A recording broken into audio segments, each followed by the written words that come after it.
8 लाख नहीं, पूरे 80 लाख यानी 8 मिलियन से भी ज्यादा। ये कोई मामूली नंबर नहीं है। हमारी पृथ्वी कोई निर्जीव पत्थर का टुकड़ा नहीं है। ये जीवन का एक अद्भुत और धड़कता हुआ मोज़ेक है।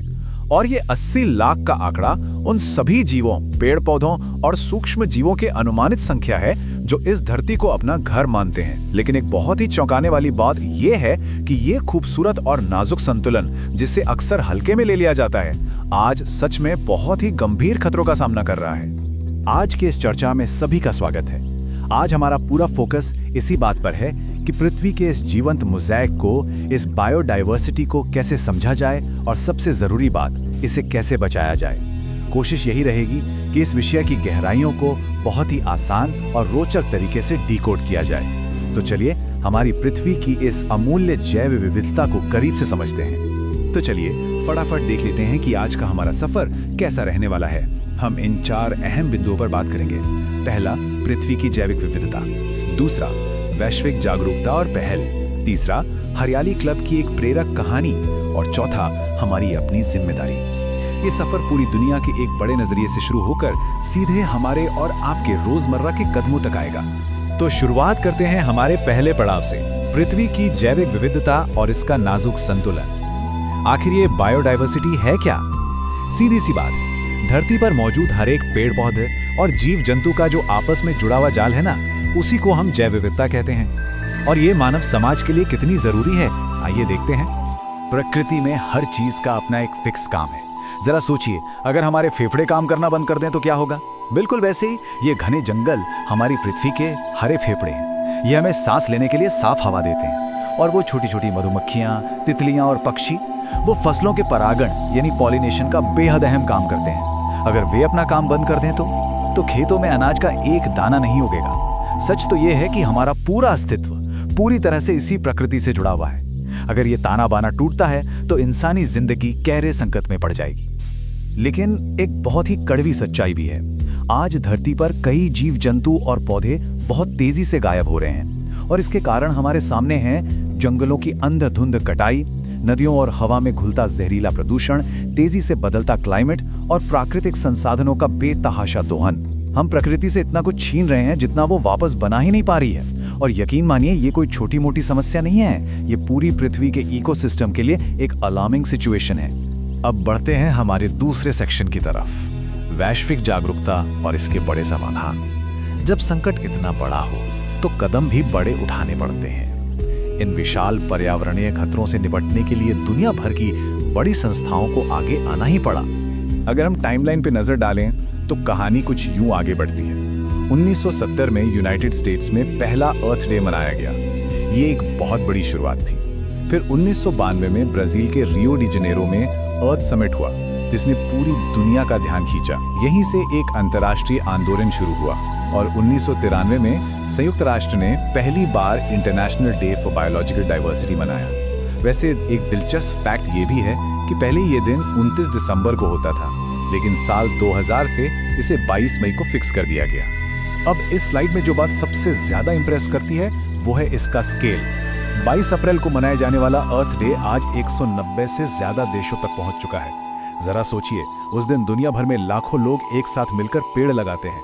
वहीं 22 मई का बायोडायवर्सिटी डे प्राकृतिक संसाधनों को बचाने के लिए एक ग्लोबल अवेयरनेस लाता है। ये महज कैलेंडर की तारीख ही नहीं है, ये इस धरती को बचाने के लिए करोड़ों लोगों के एकजुट होने का सबूत है। ग्लोबल लेवल की बातों से अब थोड़ा ग्राउंड जीरो पर आते हैं। हमारा तीसरा सेक्शन है हरियाली क्लब की कहानी। ये एक छोटे से गांव के बच्चों आरव, सिया, कबीर और मीना की एक बहुत ही सच्ची और प्यारी कहानी है। उनके स्कूल के पास एक बहुत ही सुंदर जंगल था जो रंग बिरंगे पक्षियों और जानवरों से चहकता रहता था। लेकिन एक दिन इन बच्चों ने देखा कि वहां के पेड़ बेदर्दी से काटे जा रहे हैं। और सबसे दुखद बात, उन पक्षियों की मीठी आवाजें अब गायब होने लगी थीं। इस बात ने बच्चों को बहुत परेशान किया। तभी उनकी साइंस टीचर की एक बात ने उनके लिए एक टर्निंग पॉइंट का काम किया। टीचर ने कहा था, धरती पर हर जीव महत्वपूर्ण है। यदि एक भी प्रजाति खत्म होती है तो प्रकृति का संतुलन बिगड़ सकता है। इस एक छोटे से सबक ने उन्हें यह गहराई से समझा दिया कि प्रकृति का हर एक हिस्सा, चाहे वो एक छोटी सी चींटी ही क्यों ना हो, बेहद मायने रखता है। और इस सीख ने बच्चों को सिर्फ सोचने तक सीमित नहीं रखा, बल्कि एक्शन लेने पर मजबूर कर दिया। उन्होंने मिलकर अपना खुद का हरियाली क्लब बना लिया। पूरे गांव में रैलियां निकाली, लोगों को समझाया कि पेड़ काटना और प्लास्टिक का इस्तेमाल करना कितना खतरनाक है। और सिर्फ बातें नहीं की, उन्होंने गांव के पास नए पौधे लगाए और प्यासे पक्षियों के लिए पानी भर के रखना शुरू किया। ये दिखाता है कि कैसे छोटे छोटे लोकल लेवल के प्रयास बड़ी से बड़ी समस्याओं को सीधी टक्कर दे सकते हैं।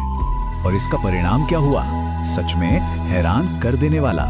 कुछ ही महीनों की लगातार मेहनत के बाद वो जंगल फिर से हरा भरा होने लगा। और जो सबसे सुकून देने वाली बात थी वो ये कि पक्षियों की चहचहाहट फिर से लौट आई। ये एक बहुत ही शानदार जीत थी। इसने साबित कर दिया कि एक छोटी सी पहल भी कितना गहरा असर डाल सकती है। इस एक बदलाव ने पूरे गांव की सोच को हमेशा के लिए बदल दिया। इस कहानी से प्रेरणा लेते हुए अब आते हैं हमारे चौथे और आखिरी सेक्शन पर, हमारी जिम्मेदारी और हमारे कदम।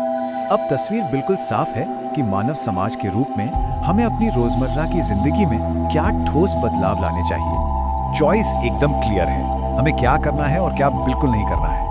एक तरफ हमें पेड़ पौधे लगाने हैं, पानी और बिजली बचानी है, वन्य जीवों को प्रोटेक्ट करना है, जैविक खेती अपनानी है और अपने आसपास सफाई रखनी है। और दूसरी तरफ पेड़ों की कटाई तुरंत रुकनी चाहिए, नदियों और मिट्टी में जहर घोलना बंद होना चाहिए, प्लास्टिक का कचरा फैलाना बंद करना होगा और जानवरों का शिकार तो किसी भी कीमत पर नहीं होना चाहिए। ये कोई ऑप्शन नहीं है, ये हमारे और इस पर्यावरण के जिंदा रहने के बेसिक रूल्स हैं। तो अगर आज की इस पूरी चर्चा को एक लाइन में समेटना हो तो वो ये अहम बात होगी, जैव विविधता सुरक्षित रहेगी तभी पृथ्वी पर जीवन सुरक्षित रहेगा। ये एक ऐसा कड़वा लेकिन सच्चा फैक्ट है जिसे कोई झुठला नहीं सकता। प्रकृति बची रहेगी तो ही हम बचे रहेंगे।